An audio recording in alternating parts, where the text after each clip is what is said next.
안녕하십니까. 김상범의 풍수 이야기의 김상범입니다. 지난 시간에는 도풍수로서 한양의 산줄기에 대해서 알아보는 시간을 가졌었습니다. 이번 시간에는 한양의 물줄기와 그리고 종묘 사직에 대해서 알아보는 시간을 갖도록 하겠습니다.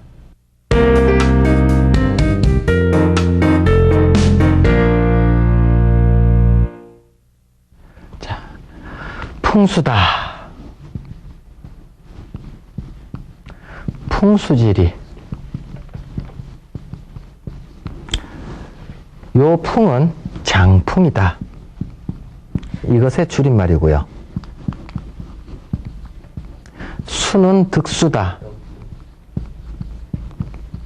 그래서 장풍과 득수를 통해서 땅에 대해서 이치적으로 알아보자 하는 학문이 풍수지리예요. 자, 그럼 여기서 장풍은 무엇이고 득수는 무엇이냐? 뒷산이 이렇게 있습니다. 뒷산에서 이제 산줄기가 이어져 있으면 우리가 어떤 터에 이러고 이제 위치하게 될 거단 말입니다. 그래서 이 혈자리라 그래요. 자, 그럼 이 혈자리가 좋은 땅 기운, 다시 말해서 좋은 땅 기운은 생기라고 하는데, 좋은 생기를 보존해가지고 우리에게 좋은 영향을 끼친다라고 하는 것이 이제 이 풍수질인데, 이 생기가 흩어지지 않고, 딴 데로 흘러가지도 않고, 흩어지지도 않고, 잘 보존이 되려면 어떤 상황이 되어야, 주변 상황이 어떤 상황이 되어야 하느냐면, 좌측 산에 의해서 이렇게 잘 감싸주고 있어야 돼요. 그리고 또 앞산에서도 이렇게 터진 곳을 막고 있어야 되고, 그래서 뒷산, 앞산, 옆산들에 의해서 잘 감싸져 있는 터가 생기가 흩어지지 않는 거예요. 딴 데로 안 흘러나가는 거예요. 그리고 가운데 이제 이 산과 이 산 사이에, 그리고 내 터 사이에 골짜기가 있을 거단 말입니다. 그럼 골짜기는 이제 비가 오면은 또 이렇게 또 개천이 만들어져요. 그러면 물을 만나면, 산 기운이라고 하는 것은 물을 만나면 그때부터 이제 개천을 못 넘어가니까, 아, 이 안에 어딘가가 좋은 혈자리가 있을 것이다. 그랬을 때 이 물의 역할은 뭡니까? 산 기운이 요 안에서 맴돌도록 이제 만들어주는 거예요. 그걸 어떻게 하면 물을 얻으면 그 생기를 우리가 잘 얻을 수 있을까 하는 것이 요 득수예요. 그랬을 때 지난 시간에는 산줄기에 대해서 이야기를 해줬고, 그 다음에 오늘은 이제 득수예요. 근데 이 득수는 개천이니까 제가 사진을 찍을 때 어떻게 해요? 그냥 물줄기만 찍을 수밖에 없잖아요. 그죠? 산은 멀리서 찍으면 이제 두드러진 것들이 나는데, 개천은 개울들이니까 사진을 찍어도 잘 안 보이는 거예요. 그래서 제가 지도로 이제 설명을 해 드릴게요. 이 사진이 이제 한양의 지도입니다. 자, 조금 시간이 걸리실 거예요. 이게 어디 산인지 좀, 자, 천천히 설명을 드릴게요. 여기가 이제 경복궁의 뒷산인 백악이고요. 그 다음 요게 이제 경복궁이에요. 그리고 이 밑에 이쪽 산이 남산이고요. 그 다음 이쪽 산이 인왕산이에요. 여기가 인왕산이에요. 서쪽에 있는 산이. 그리고 이쪽에 있는 산이 동대문 쪽으로 내려오는 낮은 산, 낙산이에요. 그 사이에 여기는 창덕궁이고 창경궁이고 종묘예요. 그러면 그 높은 산들 사이사이로 뭐가 흐릅니까? 개천이 흐르게 되겠죠. 그 개천이 이제 파란색으로 제가 아주 큰 줄기들만 쭉 그려놓은 거예요. 그 중에 여기에서 이제 여기 쭉 서쪽에서 동쪽으로 흘러나가는 것이 여기 이제 청계천이 되는 거예요. 자, 그럼 위쪽에서는 이제 높은 쪽에서는 내려오고요. 또 남산 쪽에서는 남산 쪽에서도 청계천으로 흘러갈 거예요. 그래서 이 안에 네 개의 산 안에 떨어진 물들은 전부 다 청계천으로 모여서 이제 동대문 쪽으로, 동쪽으로 흘러나가서 나중에 한강이랑 만나게 됩니다. 자, 그 사진을 여기서 이제 다시 한번 쭉 보겠습니다. 백악이 있습니다. 백악이 있고요. 그 다음에 이쪽에 인왕산이 있고요. 다시 남산이 있고요. 그 다음에 이쪽엔 낙산이 자그맣게 있고 경복궁, 창덕궁, 창경궁, 종묘 이래가지고 이러고 이제 쭉 나가는 거죠. 자, 그러면 여기에서 이렇게 물줄기들이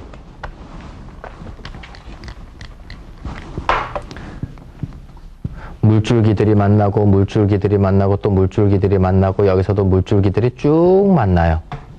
자, 여기에서 물줄기에 대해서는 우리가 파구라고 하는 단어를 하나 조금 아셔야 돼요. 파구. 이 파구는 뭘 뜻하느냐? 물이 끝나가는 지점이 그 혈터에서 물이 끝나가는 지점이에요. 자, 물이 끝나가는 지점은 뭐다? 이 도성 안에서는 물이 마지막으로 끝나가는 지점이 어디예요? 여기죠. 그렇습니다. 그 다음 또 파구 중에는 삼합수라는 것도 있다. 이쪽 물이 흘러내려오고 이쪽 물이 흘러내려와서 두 개가 만나서 또 이쪽으로 흘러갈 때는 여기도 또 파구라고도 합니다. 그래서 지금 경복궁 도성 전체에서의 파구는 여기가 파구가 되고요. 그 다음에 경복궁 하나만을 보자면 요 물이 만나는 지점인 여기가 파구가 되고, 그 다음에 창덕궁 쪽에서는 여기가 파구가 되고 이러고 이제 흘러나가는 거예요. 자, 그러면 다음 사진을 보겠습니다. 이 사진은 한양의 파구를 이야기한 거예요. 이 부분이 이제 한양 동대문 쪽으로 흘러나가는 파구예요. 파구는 어떤 모양새면 제일 좋으냐? 산이 있습니다. 그 다음에 좌측산이 이렇게 있고 우측산이 이렇게 있고 여기 혈자리가 있습니다. 그랬을 때 개천이 이러고 이제 흘러나갈 때, 하나만 흘러나간다고 하죠.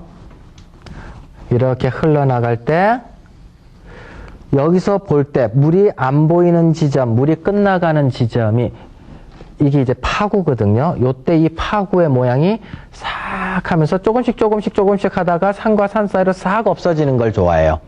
그게 제대로 된 파구예요. 만약에 여기서 산이 이렇게 만들어져 있고 이렇게 만들어져 있어 물줄기가 흘러나갈 때 이렇게 크게 흘러나가 버리면 기운이 여기에 맺혀주는 기운이 그냥 크게 흘러나가 버린다는 얘기예요. 이렇게 크게 보이는 건 안 좋아요. 한양에서는 이쪽 부분이 이제 잘 빠져나가고 있다. 그래서 파구는 좋다. 그 다음 경복궁터에서 다음 사진을 보면 경복궁터에서는 이제 파구가 여기 첫 번째 이제 빨간색이에요. 여기 이 부분이 이제 경복궁의 삼합수로서 세 개의 물이 모여서 이제 삼합수를 이루는 곳이, 여기가 이제 경복궁의 기운을 모아주는 곳이 되고요.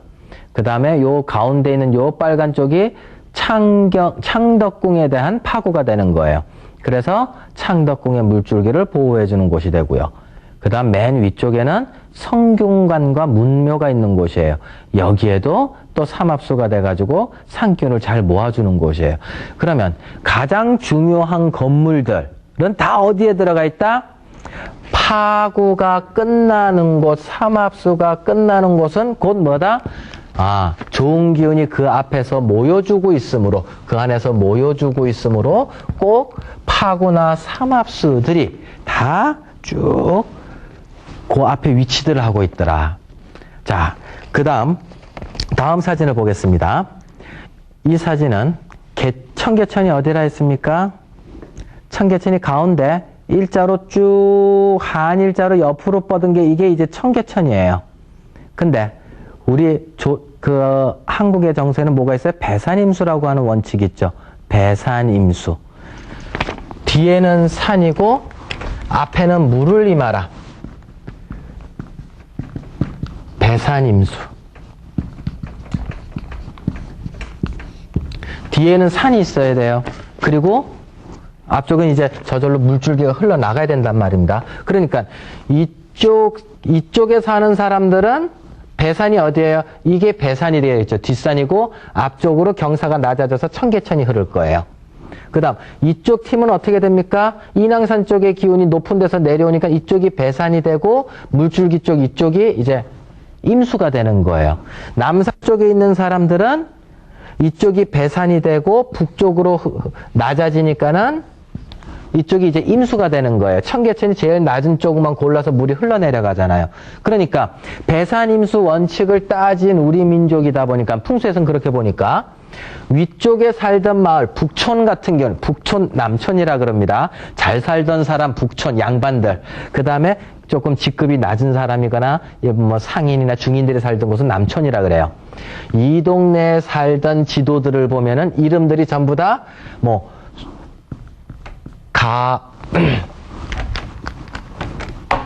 뭐 수, 송, 동 이런 식으로 위쪽이 백악이 위쪽이 배산 쪽이 높은 곳에서부터 임수 쪽으로 수, 송, 동 이래 써놔요. 그 다음 인왕산 쪽은 여기서부터는 이렇게 써 있단 말입니다. 여기는 경, 희, 궁 이래 써놔요. 배산 임수 쪽으로. 그 다음 여기서는 남산 쪽에서 이쪽이 배산 임수니까 또 무슨 동 또 이렇게 써놓는단 말이에요. 거꾸로. 배산 임수 원칙에 의해서 쭉 보는 거예요. 자, 이 사진을 이제 가까이 가서 이제 쫙 보겠습니다. 자, 그러면 여기에 경복궁입니다. 경복궁이 그대로 쭉 세로로 내려와 있죠. 배산 임수 원칙에 의해서. 여기도 창덕궁, 그 다음에 태묘, 정묘입니다. 종묘. 이것도 이제 배산임수 쪽으로 되어 있고요. 요쪽에 경희궁을 보면은 이건 이제 높은 쪽 인왕산 쪽으로 이제 만들어져 있는 거예요. 그래서 청계천 쪽을 바라보고 글들이 적혀 있는 거다. 자, 그 다음 이 남산 쪽에서 보면 남산 쪽에서는 또 청계천 쪽으로 글씨들이 거꾸로 적혀 있죠. 그래서 지도들이 모든 옛날 지도들이 다 그런 건 아닌데 이런 지도들이 상당히 많다. 배산임수 원칙에 의해서 만들어진 지도들이 참 많다. 자, 그 다음 사진을 보겠습니다. 자, 여기는 이제 옛날에 역사랑 재미있는 곳이 하나 있어요.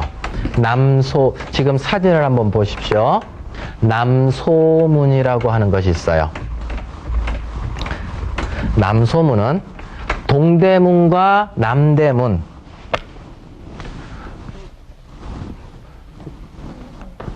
자, 인왕산이 있고 그 다음에 남산이 있고요. 여기 남대문이 있어요. 여기 동대문이 있어요. 여기가 남소문이에요. 그래서 이 남산 때문에 사람들이 여기 출입하고 이제 머니까 남소문으로 통과하면은 사람들이 길을 다니기가 편한 거예요. 그래서 여기에 문을 내잔 소리가 있었어요. 근데 경복궁에서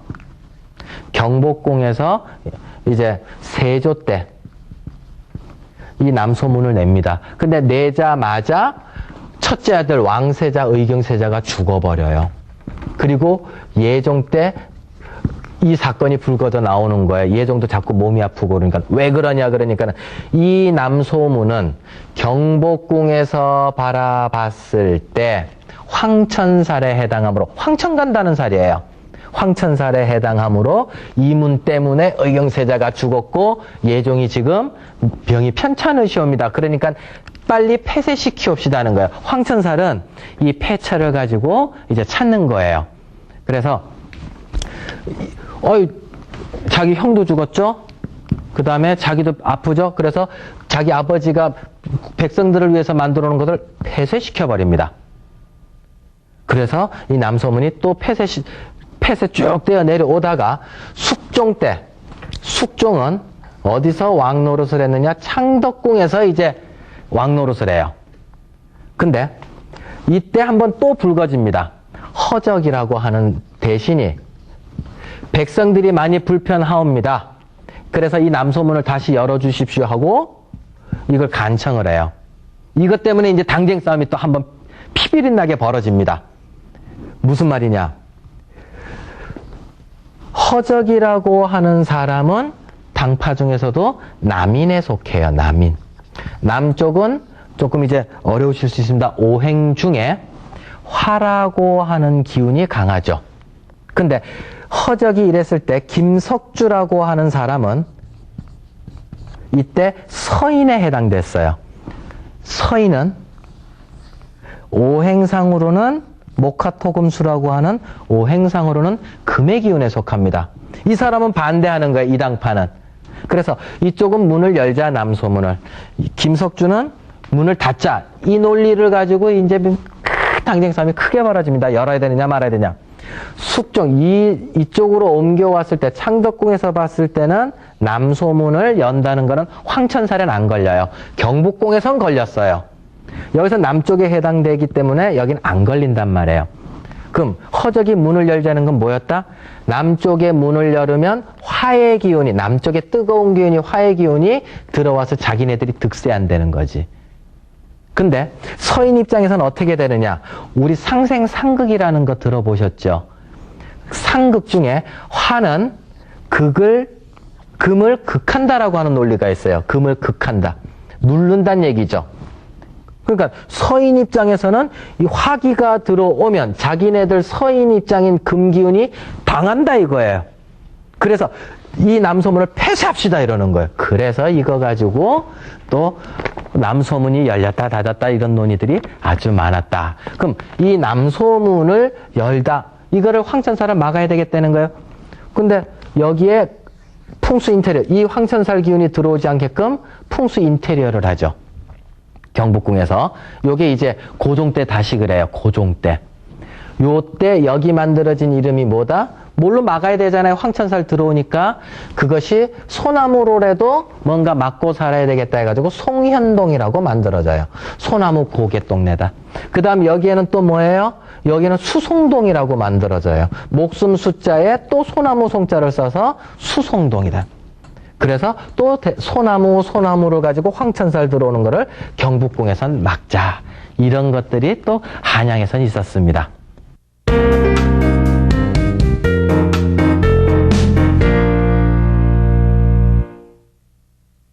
자, 종묘입니다. 태조 이성계가 위화도 회군을 해가지고 개성에서 수창궁에서 즉위를 하자마자 제일 먼저 한 게 뭐다? 고려의 종묘부터 헐어버립니다. 고려의 종묘부터 헐어버려요. 종묘가 뭐 하는 곳이죠? 역대 임금의 신이들을 모셔놓은 곳이 종묘단 말입니다. 그러니까 그 왕조를 무너뜨렸으니까 제일 먼저 종묘부터 헐어버린 거예요. 그리고 개성에서 자기 이씨 왕조의 아버지, 할아버지, 그 다음 증조할아버지, 고조할아버지의 종묘를 바로 그 자리에다가 세워버려요. 그랬다가 한양으로 올 때 이제 한양에 다시 종묘를 만드는 거예요. 종묘는 그래서 단 한 군데밖에 없어요.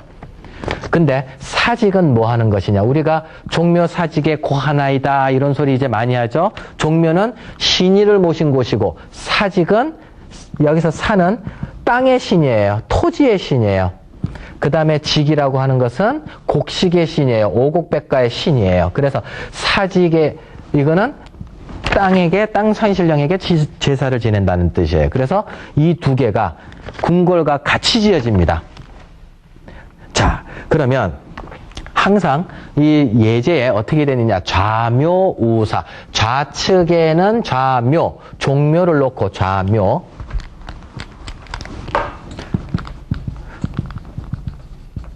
좌묘, 우사. 우측에는 사직을 놓는다 해가지고 궁궐이 이렇게 있습니다. 경복궁이 있으면 경복궁에서 좌측에 이쪽에 종묘가 들어갔고 이쪽에 사직이 있는 거예요. 그러면 여기에는 뭘 의미합니까? 존엄을 의미해요. 존엄성. 여기에는 부자를 의미하는 거예요. 우리 백성이 부자가 되게끔. 자, 여기에서 이씨 왕조에게는 종묘가 중요하죠. 여기는 왕에게 더 중요한 곳이에요. 그 다음 잘 먹고 잘 살아야 되는 건 어디에게 중요해요? 백성들에게 더 중요하죠. 자, 그러면 이제 종묘에 대해서 하나씩 들어가 보겠습니다. 종묘의 사진을 한번 보도록 할게요. 여기가 정문이에요. 정묘를 조금 뒤에서 조금 물러나가지고 다시 한번 다음 사진을 보면 종묘 지붕 위에 보현봉이 보이고요. 보현봉 밑에 요건 이제 응봉바위가 아닌데 그 밑에 자그마한 바위가 하나 있습니다. 요쪽에 응봉이 보이고 그 다음에 이제 혈자리 종묘가 들어가 있는 거예요. 그래서 세형혈 구조를 그대로 갖고 있다. 다음 사진을 보면 종묘 안내도에서 보면 크게 두 건물이 있습니다. 이 건물이 여기에 이제 있는 건물이 정전이라고 하는 가장 큰 건물이고요. 우리나라에서 제일 큰 한옥 건물이에요. 길이만 70m고요. 옆에 붙은 것까지 기역자로 디귿자로 붙은 것까지 치면 101m짜리 한옥 건물이에요. 엄청 큰 건물이죠. 그 다음에 그 옆에 이제 자그마한 또 영령전이라고 하는 건물이 있다. 그래서 크게 두 가지의 건물이 된다. 자, 그러면 이게 이제 정전 건물이에요. 엄청 길죠? 이게 총 19칸들이 있어가지고 왕들이 19명이 쫙 들어가 있어요. 역대 임금들 중에 폐위된 임금들 말고 다른 또 작은 이제 재위기간이 짧았던 왕들 같은 경우에는 영령전으로 가 있고 이 건물에는 이제 쫙 19명이 들어가 있어요. 아주 큽니다. 직접 가보면. 그럼 그 뒷산 줄기를 한번 보겠습니다. 여기에도 이 종묘도 뒷산 줄기가 아주 잘 들어오는 곳에 그 앞에 종묘가 딱 들어가 있어요. 당연히 조상이 좋은 산기운, 여기서 조상이 좋은 산기운을 받아야 임금 자기한테도 좋은 일이 온다, 발복이 된다라고 생각을 하고 있었던 이제 왕조였기 때문에, 이시왕조였기 때문에 당연히 종묘에 엄청 좋은 산기운을 불어넣으려고 했다. 이게 뒤에서 이제 태식익육으로 들어오면서 종묘까지 들어와 있다. 다음 사진을 보겠습니다. 여기 이제 종묘 건물이고 정전의 건물이고 이제 뒤에서 산기운이 들어오는 거예요. 그래서 산기운은 훼손되지 않을 정도로만 담을 딱 쌓고 산기운을 그대로 받으려고 했다. 자, 다음 사진을 보겠습니다. 이제 옆쪽으로 가서 찍은 거예요. 19칸이 쫙 일렬로 돼 있죠. 이 70m라는 얘기예요. 그러면 거기에는 각 방마다 하나씩 위패들이 부부가 왕과 왕비, 여기서 왕비 자리에 안 올라간 사람은 올라가지도 못해요. 후궁들은 여기 못 깁니다. 왕과 왕비가 각 방마다 쭉 위패들이 들어가 있어요. 다음 사진을 보겠습니다. 이게 이제 방 하나씩이에요. 여기 이제 방 하나씩 들어가 있는데 재미있는 게 뭐가 있느냐면은 각 문짝을 자세히 보세요. 문짝을 다 이러고 뒤틀어 놨어요. 문짝들이. 지금 제가 찍은 것이 세종대왕의 문짝이거든요. 세종대왕의 문인데 그 앞에 이쪽에 있는 거는 이쪽에 있는 거 태조 위패가 들어간 것이고 여기는 태종 위패가 들어간 것이고 이쪽은 세종 위패가 들어가 있는 곳이에요. 이게 다 문짝들이 다 뒤틀려 있어요. 조금씩. 왼쪽이 뒤로 자빠져 있고 오른쪽은 또 밑에가 또 뒤틀려서 돼 있다고요. 저기 한번 이제 가보겠습니다. 먼저 태종부터 보겠습니다. 태종의 위쪽을 보니까는 여기가 뭔가 하나 나무가 덧대져 있어요. 이게. 태종의 왼쪽이 지금 덧대져 있어요. 위에는. 밑을 보겠습니다. 밑에도 일부러 나무를 덧대가지고 또 비틀어 놨어요. 이게 태종 거예요. 다음 사진을 보겠습니다. 이제 이건 세종입니다. 세종의 문짝 위에를 보면 또 나무를 이러고 덧대놨어요. 비틀게, 일부러 비틀어지게. 다음 사진을 보겠습니다. 여기는 세종의 밑에입니다. 밑에도 또 이미 이렇게 나무를 덧대놨어요. 아, 저게 웬일이냐 이거지. 저게 무슨 일이냐. 안에 위패가 있는 상황입니다. 위패가 이제 있어요. 위패가 있으면 지금 문짝이 이러고 쭉 갈라져 있는데 이쪽이 지금 뜬 거예요. 이쪽이 지금 뜬 거예요. 근데 이 사람 왕의 입장에서 보자. 이거 왕의 입장에서. 그럼 이쪽이 뭡니까? 좌측이죠. 이쪽이 우측이죠. 좌측문입니다. 이쪽이 우측문입니다. 여기에 계시는 분도 문을 완전히 닫아다 버리면 어떻게 돼요? 숨 못 쉬죠. 살아계신 분한테도 좋은 기운을 들락거리게 할 수 있게끔. 장풍이라고 하는 것은 기운이, 부드러운 기운이 고여있다 이 소리거든요. 막히면 안 된단 말이에요. 그래서 좋은 기운이 들락거리게 할 수 있게끔 위에 구멍을 내기 위해서 물을 비틀어 놓은 거예요. 그랬을 때 좌측은 양이죠. 양은 하늘이에요. 우측은 음이고 땅을 상징한단 말입니다. 그러니까는 좌측에 해당하는 쪽은 하늘 쪽의 기운을 더 받기 위해서 이쪽을 덧대놔서 이제 좋은 기운이 들어오게 만들었고, 우측은 땅의 기운을 더 받기 위해서 이쪽을 덧대가지고 땅 기운이 들어오게 만들어서 이 안에 위패 계신 분들한테 더 좋은 기운을 드리려고 했었다. 이게 이제 그 덧댄 나무의 원리단 얘기예요. 자, 다음 사진을 보면 제일 큰 건물입니다. 근데 이 큰 건물이 처음서부터 큰 건물이냐? 아니죠.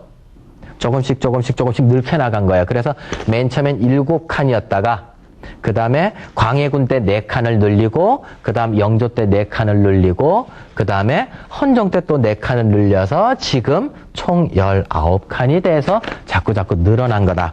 다음 사진을 보겠습니다.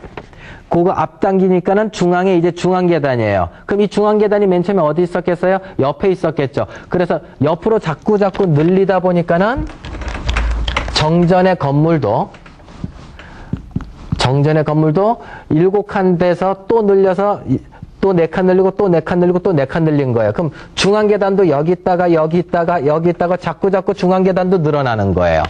자, 이 사진을 보면 그 중앙계단이 옛날엔 여기 있었어요. 여기 지금 패인 흔적 있죠. 이게 이제 또 증축할 때마다 옆으로 밀리고 가는 거예요. 나중에 정전 가서 보세요. 재미있습니다. 자, 그 다음 영령전을 가보겠습니다. 그 옆에 별묘입니다. 자, 가운데에 이제 기와가 이거는 좀 특이하게 기와가 이렇게 있고 이렇게 덧대져 있는 상황이에요. 아까 정전하고 좀 다르죠. 그럼 여기에는 4칸이 들어가 있는데 여기엔 4분이 들어가 있어요. 누가 들어가 있습니까? 태조 이성계의 조상, 이성계의 아버지, 할아버지, 증조할아버지, 고조할아버지 4사람이 여기에 들어가 있는 거예요. 그래서 세종대왕 용비어천가에 뭐라고 합니까? 해동 육룡 나라샤 이러고 나오죠. 해동의 육룡. 이 조선 바닥의 육룡이 누굽니까?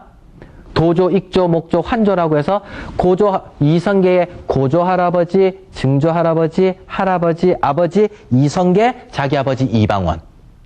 그래서 해동 육룡인 거예요. 큰아버지 정종은 안 들어가요. 그 4사람을 조상의 왕이 못 됐지만 그 조상들 4사람 모인 곳이 여기란 얘기예요. 자, 다음 사진을 보겠습니다. 이 사진은 율곡로를 찍은 사진입니다. 율곡로가 창덕궁, 창경궁이 있습니다. 여기 궁궐이 있습니다. 창덕궁과 창경궁. 그리고 종묘로 들어가는 길을 지나가는 곳이 이게 율곡로예요. 이거 일본 사람들이 한 거거든요. 이건 뭐예요? 산기운 자락을 그대로 잘라버린 거죠. 조선왕조 이씨 망해라 이 소리예요. 일본 사람들이 이 산기운 지맥을 잘라버린 거예요. 이게 율곡로예요. 편하긴 하겠죠. 아니다 이거는. 자, 다음 사진을 보겠습니다. 요게 이제 반대편 쪽도 율곡로예요. 창경원 쪽으로 가는 율곡로. 그래서 이런 것들 풍수육교를 만들든지 해서 어떤 풍수 인테리어가, 풍수 비보가 필요하겠다. 이제 사직을 보도록 하겠습니다. 자, 사직입니다. 이 사직은 이제 각 행정구역에서도 곳곳에 있어요. 그래서 동네들마다 사직동이라는 동네도 있죠. 서울에서는 서울에 사직단이 있으니까 사직동. 부산은 부산대로 또 사직동. 이런 사직동들이 여러 곳에 있는데, 자, 사직단은 다시 한번 말씀드리겠습니다. 다음 사진을 보겠습니다. 자, 하나의 사각형 단이 2개가 있어요. 이쪽에도 사각형 단이 있고 여기에도 사각형 단이 있어요. 그래서 하나는 사단, 하나는 직단이라 해서 하나는 토지의 신을 의미하고 하나는 곡식의 신을 의미를 합니다. 다음 사진을 보겠습니다. 자, 이쪽에서 이 사진이 저 뒤에 있는 사진이 사단이에요. 그래서 땅의 신을 모시고자 하는 곳이고, 그 다음 이쪽 가까운 쪽에 있는 이제 제단이 이제 직단이라 해서 오곡백가를 이제 제사를 지내는 곳입니다. 저렇게 2개로 되어 있어요. 다음 사진을 보겠습니다. 하나만 보면 저 정도 높이에 만들어놨는데 저희 흙만 있거든요. 저 흙도 동서남북 방위에 따라서 흙 색깔을 5가지를 집어놨어요. 좀 미세하지만 동쪽에 맞는 색깔 푸른색, 남쪽에 맞는 색깔 붉은색, 가운데는 황토색, 서쪽에는 흰색, 북쪽에는 검은색에 가까운 흑색깔로서 오행에 맞춰서 딱 만들어 놓은 게 또 사직입니다. 다음 사진을 보겠습니다. 자, 이게 이제 위에 동서남북의 색깔들인데 사진으로서는 또 눈으로 봐도 그렇게 많이 표가 나진 않아요. 흑 색깔들이. 자, 그러면 사직단에서 조금 뒤로 이렇게 조금만 2, 3분만 걸어 올라가면 다음 사진을 봅니다. 단군 성전이 있습니다. 자, 단군입니다. 단군은 한반도를 자리 잡으신 분이에요. 그죠? 단군은 한반도를 자리 잡으신 분이에요. 백성들, 그야말로 백성들을 위한 곳이에요. 자, 다음 사진. 그 안에 당군이 이제 영정이 모셔져 있어요. 종묘는 이씨 왕조 한 왕조만을 위한 것이라면 사직은 뭡니까? 한반도를 위한 거죠. 그죠? 다시 말해서 여기에 이쪽은 왕을 위한 거라면 이쪽은 백성을 위한 거단 말입니다. 당군은 이걸 이야기하고 계신 거죠. 그러면 백성이 잘 살아야 돼요? 왕이 잘 살아야 돼요? 옛날에는 왕위 위주였으니까 왕조 다이너스티였으니까 이게 위대했겠죠. 그러나 지금은 뭐예요? 이게 더 중요하죠. 옛날에 무슨 말이 있느냐? 국파산하제. 나라가 깨져도 산천은 살아있다. 이런 단어, 산천이 살아있다. 이런 소리가 있거든요. 국파산하제. 국토가 망해도 거기에 사는 산천은, 백성들은 그래도 존재한다. 이거를 그대로 또 어디에서 우리가 살펴볼 수 있느냐? 남명조식 선생, 조선시대 최고의 유학자인 남명조식 선생의 신명사도를 한번 보겠습니다. 자, 여기에 남명 신명사도가 있어요. 근데 이 부분을 잘 보세요. 여기 5글자가 있어요. 국군사 사직이라. 나라의 임금은 나라의 임금은 죽어도 된다. 누구를 위해서? 사직을 위해서. 백성들이 편안하게 잘 살 수 있다면, 백성들을 위해서라면 국군은 능히 모든 정열을 다 바쳐서 정치를 해야 될 것이며 그것을 위해서 희생할 각오도 되어야 된다. 사직이 요즘에는 더욱더 중요한 거예요. 한 사람을 위해서가 아니고. 우리는 이 사직에 대해서 좀 더 좋은 이미지를 갖고 또 살면 될 것이다. 자, 오늘까지 한양 풍수에 대해서 알아보는 시간을 갖도록 하였습니다. 다음 시간에는 이제 백두산과 백두대간 그리고 독도에 대해서 알아보는 시간을 갖도록 하겠습니다. 감사합니다.